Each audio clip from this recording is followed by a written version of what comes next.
Once upon a time, there was a friendly neighborhood Spider-Man named Peter Parker. He was known throughout the city of New York for his heroic acts of saving people and stopping criminals.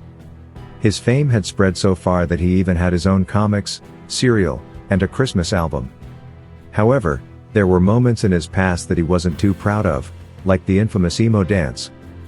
But despite that, he held his responsibilities as Spider-Man with great pride and considered himself the one and only protector of the city.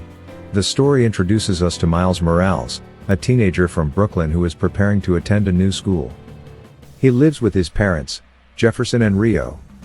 In his spare time, Miles enjoys hanging out with his friends and putting his self-made stickers on street signs.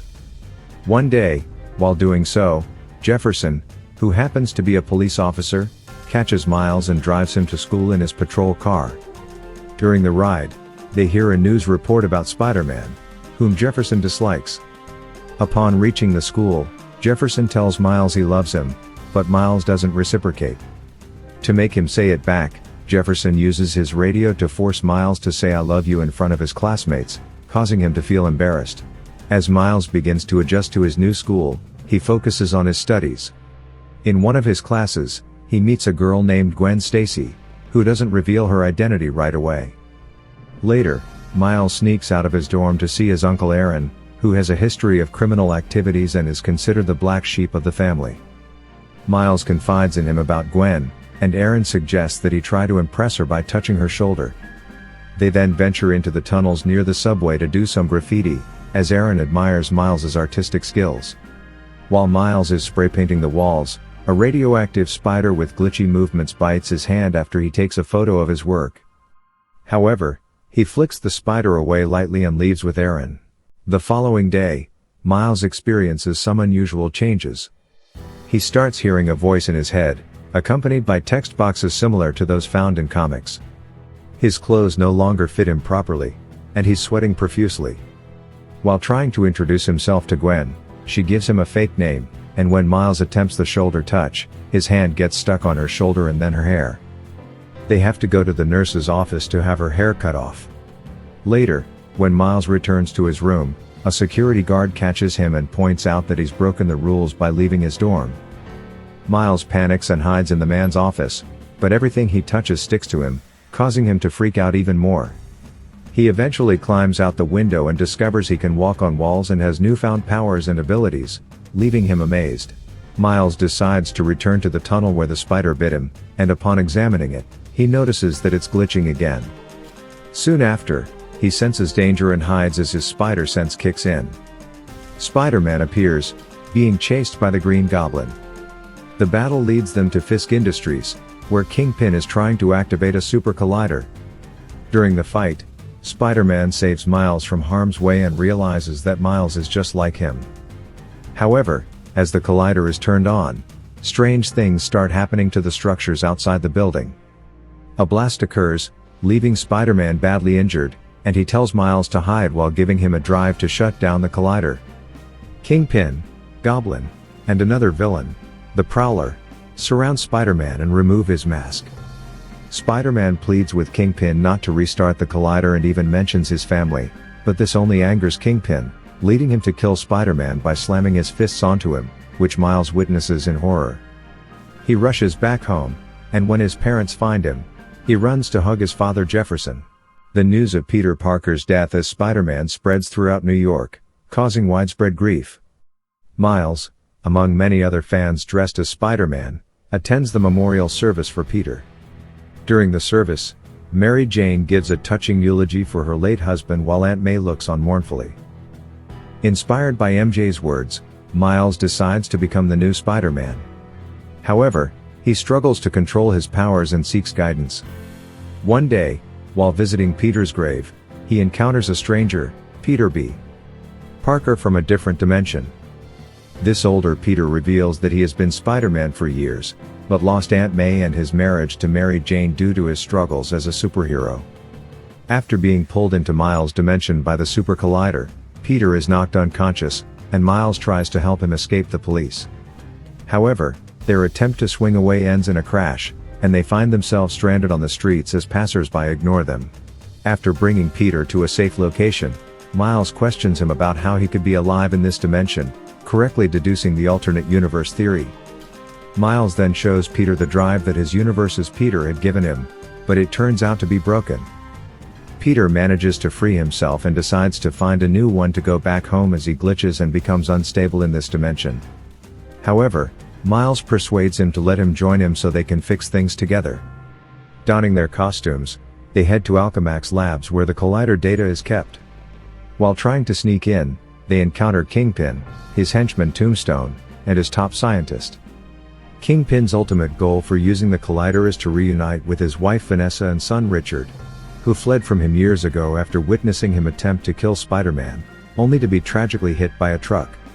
Miles and Peter, successful in sneaking into the lab, locate the computer room, but Miles experiences another panic attack and finds himself stuck on the ceiling. However, he discovers he can turn invisible when he's scared. As they are about to access the computer, Kingpin and his scientist arrive. To distract the scientist, Peter uses his charm to convince her that Spider-Man is still alive, but the scientist is revealed to be Dr. Olivia Octavius, also known as DOCK. She attacks Peter with her mechanical tentacles, but Miles manages to grab the computer so that they can leave. As they escape, they are pursued by scientists, and they swing through the woods until they encounter another spider person, Gwen. Gwen tells Miles and Peter that she too is from another dimension and has come to their universe after being bitten by a spider. They are chased out of the woods by Doc Ock, but Gwen webs her up. Later, Doc Ock reports back to Kingpin, who is enraged to learn that there are now 2 additional spider people in his universe. Miles, Peter, and Gwen make their way to Aunt May's house, where she quickly realizes that Peter is from an alternate universe. Aunt May then takes them to Peter's secret hideout, which is filled with a vast collection of suits, gadgets, and vehicles. It's there where they meet Spider-Man Noir, a hero who speaks like an old-time gangster and is dressed in black and white, Penny Parker and her radioactive spider-powered robot SB/Doctor, and Peter Porker, who goes by the name Spider-Ham and is actually a spider bitten by a radioactive pig. All of them were also brought to Miles's world from their own dimensions through the Collider. They all decide to help shut down the Collider with a new goober, but Miles insists that he has to be the one to do it since it's his dimension. When Peter attempts to back him up by highlighting Miles's cool powers, Miles is unable to demonstrate them and ends up feeling dejected. He then turns invisible and leaves the hideout. Miles seeks out Aaron's help at his apartment but finds it empty. However, he comes face to face with Prowler, prompting him to turn invisible and flee. Meanwhile, Jefferson and Rio try to reach Aaron as they haven't heard from Miles in a while. Miles manages to evade Prowler's chase through the city. Later, Miles reaches Aunt May's house and informs the other spider people that his uncle is working for Kingpin. Unfortunately, Miles's arrival leads the villains, including Prowler, to attack Aunt May's house. The spider people defend the house, and even Aunt May joins in. Prowler chases Miles to the rooftop where Kingpin orders him to finish Miles. But, Miles removes his mask, revealing himself to his uncle, and Prowler hesitates. Kingpin shoots Prowler, and Miles swings away with his uncle to an alley where Aaron dies. Miles blames himself for what happened, but Aaron encourages him to keep going. Jefferson finds Miles grieving over Aaron's body, but Miles runs away, leaving Jefferson to confront the loss of his brother. Miles rushes back to his dormitory where he meets up with the other spider people. Peter restrains Miles to his chair using webs and takes the goober to shut down the Collider, insisting that it's for Miles's own safety.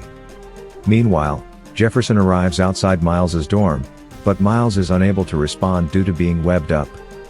Jefferson reveals the truth about Aaron and expresses his concern for Miles's well-being. Miles summons the courage to unleash his powers and break free from the webs. Miles heads to Aunt May's house and retrieves the original Spider-Man suit, which he spray paints with darker colors. He then tests his powers with greater confidence as he swings around the city. The other spider people locate Kingpin's gala and manage to sneak in by blending in with the staff wearing Spider-Man masks. Peter catches sight of Mary Jane and tries to apologize for leaving her, but she doesn't recognize him or understand what he means. They proceed to the Collider, but Kingpin's henchmen spot them and engage them in battle. To make matters worse, the Collider is activated, causing the city to shake once again as different dimensions begin to merge together. Miles engages in a series of fights with the villains while trying to shut down the collider. Spider-Man Noir takes on Tombstone, Penny and SP/Dr. fight Goblin, and Spider-Ham battles Scorpion using a cartoon mallet. Meanwhile, Doc Ock targets Gwen and Peter, and Miles attempts to shut down the collider. The henchmen are defeated, and Doc Ock is struck by an interdimensional truck. Sadly, SP/Dr is severely damaged, leaving Penny devastated. Noir and Spider-Ham console her, and they all prepare to return to their respective dimensions. After saying their goodbyes, Penny departs first, followed by Noir and Spider-Ham. Gwen affirms her friendship with Miles before leaving as well. Peter decides to stay back and help Miles, but Miles insists on sending him back to his own world so he can fix his own problems. As Miles continues to battle Kingpin, he sees new versions of Vanessa and Richard as their dimensions intersect. Kingpin attacks fiercely, but Miles refuses to give up. Just as Kingpin seems to be winning, Jefferson appears and enters the fray. Miles manages to get back on his feet and unleashes his power, knocking Kingpin away and then using his web-slinging abilities to send him hurtling towards the button that will shut down the collider permanently. After exiting the collider, Miles contacts his father to assure him of his safety, but disguises himself as Spider-Man when he meets him in person to avoid revealing his secret identity. Miles resumes his normal life as a student, while also embracing his role as the new Spider-Man and gaining popularity among the citizens of New York. In Peter's dimension, Peter reconciles with MJ while Miles takes a nap in his dorm room. Suddenly, a portal opens, and Miles hears Gwen's voice calling out to him. Thanks for watching. If you enjoy the content, do not forget to hit the subscribe button and turn on the notifications to stay up to date with all our latest videos.